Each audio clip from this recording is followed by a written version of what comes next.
Salam alaikum. Comme d'habitude, je regarde Internet et puis je tombe sur cet article-là. Importation des véhicules d'occasion. Aucune conclusion n'est établie. C'est-à-dire que rien n'a encore été décidé.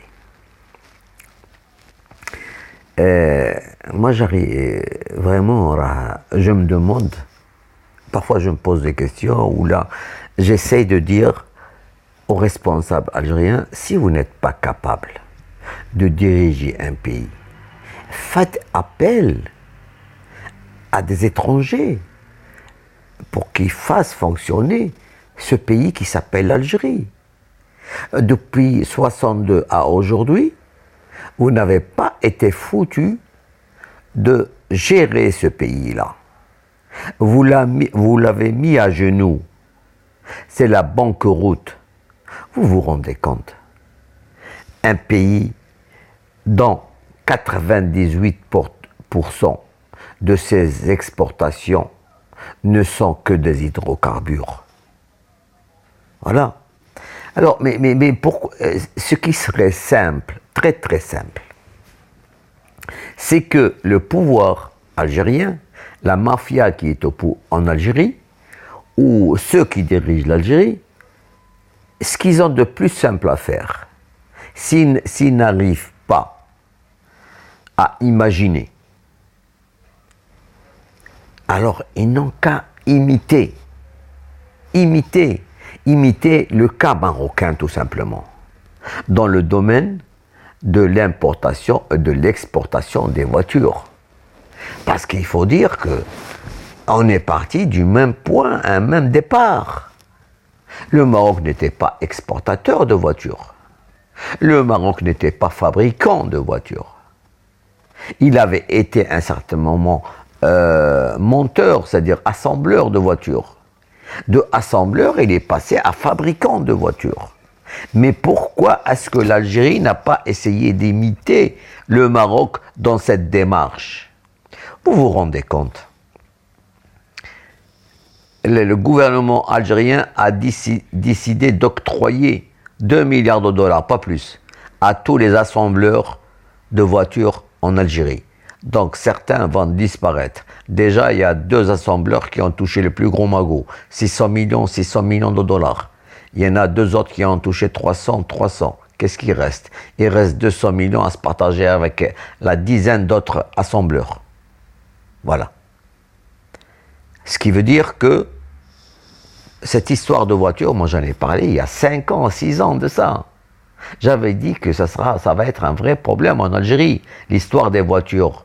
Et que toute personne qui possède une voiture, enfin toute personne qui voulait investir, qu'elle investisse dans l'achat de voitures.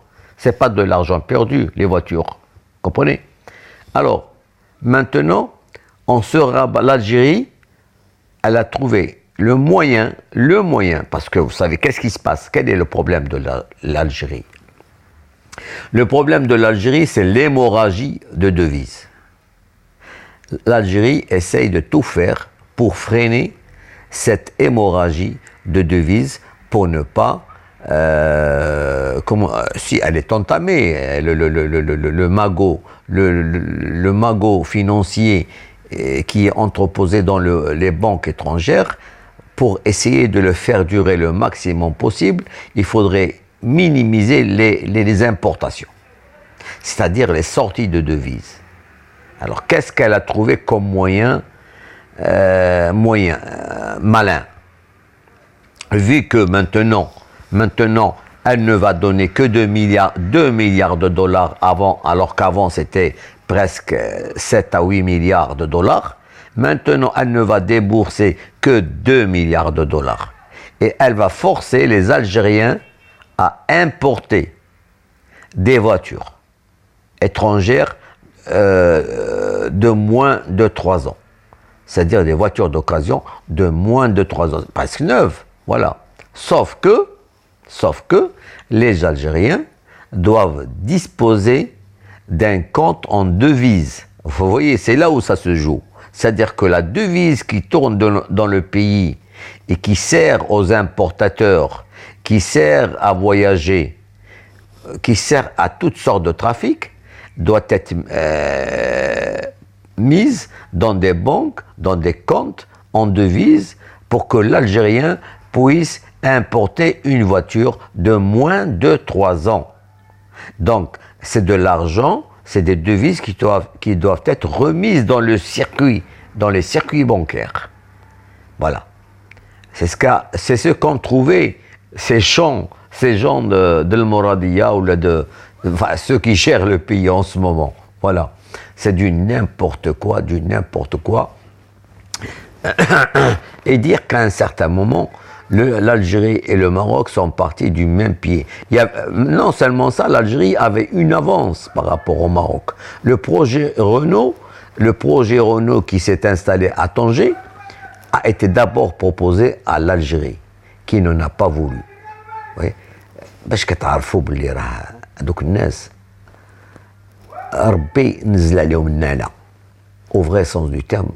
قال الحاجه اللي فيها المنفعه للبلاد ديالهم ما بغاوهاش فهمتي بحال il y a plein de projets qui se sont installés au Maroc alors qu'auparavant ils étaient destinés aux Algériens فهمتي شحال من المشروع ولكن الحمد لله حنا بياع وشريعه on sait fructifier toute affaire qui peut faire peur ailleurs.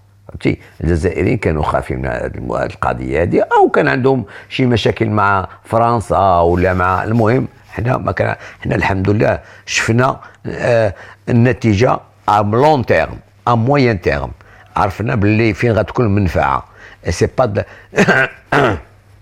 tout ce qui a été investi là-dedans ça n'est pas perdu. C'est des dizaines, je dis bien pas des milliers, des dizaines de milliers d'emplois qui sont en train d'être créés, aussi bien entre Kénitra et Tanger.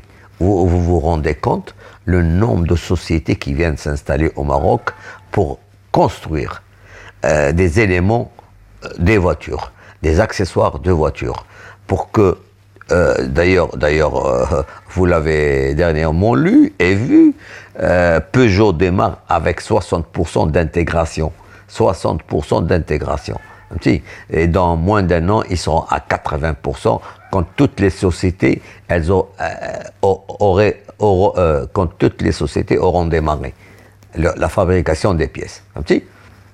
ولهذا كنقول هذوك il faut des gens dans des postes qu'il faut, enfin là où il faut. Les Algériens, que c'est pas des gens à gérer un pays tout simplement, il faut pas se casser la tête. C'est des gens juste à arnaquer, à voler et à essayer d'empocher du fric, à mettre dans les banques étrangères ou là à aller à bâtir ou là acquérir des biens immobiliers à l'étranger. Voilà, c'est tout. Voilà, c'est pas pour gérer un pays ou là pour penser à l'intérêt du pays ou là des Algériens, tout simplement. Voilà, l'état de البلاد واش عباد الله بلاد قدها قد السخط ما قادينش يصاوبوا الطوموبيل ما قادينش يجيبوا يتفقوا مع un constructeur de voitures ou يديروا معاه un accord pour que les voitures soient construites, non pas assemblées mais construites, comme a fait le Maroc, tout simplement. Voilà.